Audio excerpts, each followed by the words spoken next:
morning students. Now in this video we will learn how to unify the Italy.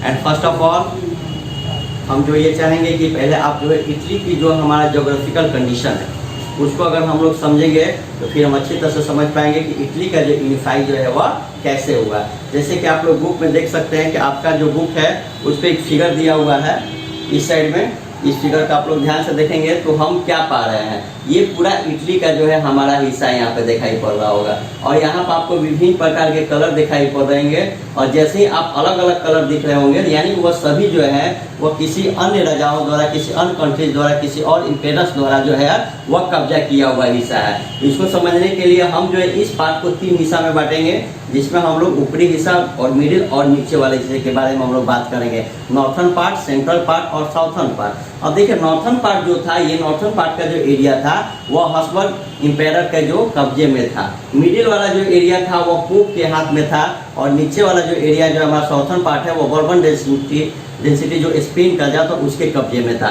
ये एकमात्र छोटा सा part, ये जो छोटा सा पार्ट है वह सर्डिनिया पीडमाउंट है जो यही एक इटालियन प्रिंसेस हाउस के रूप में था जहाँ का राजा जो थे विक्टर इमोलियन थे। और देखिए इतने छोटे से पार्ट जो है वह माना जाए वास्तविकता तो ये इटालियन पार्ट था, बाकी ये सारा जो पार्ट था वह किसी दूसरे न दूसरे कंट्री के इम्पेरर्स के हाथ में था। तो इन सारे पार्ट को कैसे इसमें मिला लिया गया एक छोटे से राज्य में और उसको जो है एक स्टेट के रूप में दिया गया जिसको आज हम लोग इटली के नाम से जानते हैं। तो इन सारी चीजों के बारे में हम लोग पढ़ेंगे। उम्मीद है कि ये बात समझ में आ गई होगी कि जो ऊपर वाला हिस्सा जो है नॉर्थन पार्ट वह हब्सबर्ग एम्पायर के कब्जे में था और ये जो था नॉर्थन पार्ट जो है, साउथर्न पार्ट जो है बर्बन डेंसिटी का हाथ में था और ये मिडिल पार्ट जो है वो पोप के हाथ में था और यहाँ के जो राजा थे वो विक्टर इमोलियन थे जो इटालियन प्रिंसेस हाउस के सेंडिया पीडमाउंट के रहने वाले थे और इस पे ये कब्जा बना हुआ था।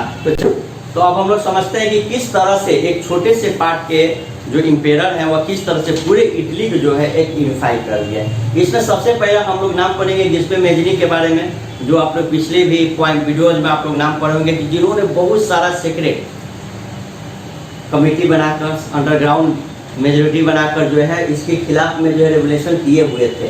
तो ये तो अपना काम कर रहे थे और इसमें देखिए गिस्पे मेजनी द्वारा ऐसा काम करके जो है हमारा अपर पार्ट जो है नॉर्थन पार्ट जो है वह लगभग जो है हमारे कंट्री के अंदर में जो है वह कुछ हिस्सा जो है वह मिला लिया गया था क्योंकि लोगों के अंदर जो है वह एक चिंगारी जैसी लग चुकी थी कि हमें जो है अपने देश को आजाद करना है। अब देखिए आप कह सकते हैं कि मान लीजिए गिस्पे मेजनी का क्या योगदान है, कुछ नहीं योगदान था। क्यों? क्योंकि वो फेल हो गए थे।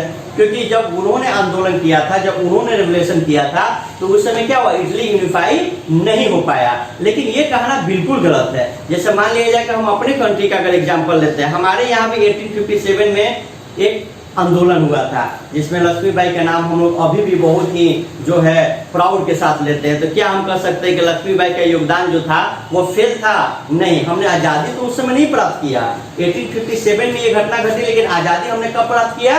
1947 में। लेकिन हम ये नहीं कह सकते कि उनका योगदान जो है वह फेल था। तो सेम एज गिस्पे मेजनी भी थे जो उन्होंने आंदोलन तो 1848 में किया, भले उस समय जो है हमारा इटली जो है वो आज़ाद नहीं हो पाया, यूनिफाइड नहीं हो पाया, लेकिन फिर भी उनके योगदान को नहीं भूला जा सकता है। और उनके अंदर जो चिंगारी पैदा की गई थी लोगों के अंदर, वह विक्टर इमोलियन और साथ ही साथ और भी कुछ लोगों को जो नाम लिया जाएगा उन लोगों के लिए बहुत ही बड़ा सहायक के रूप में रहा।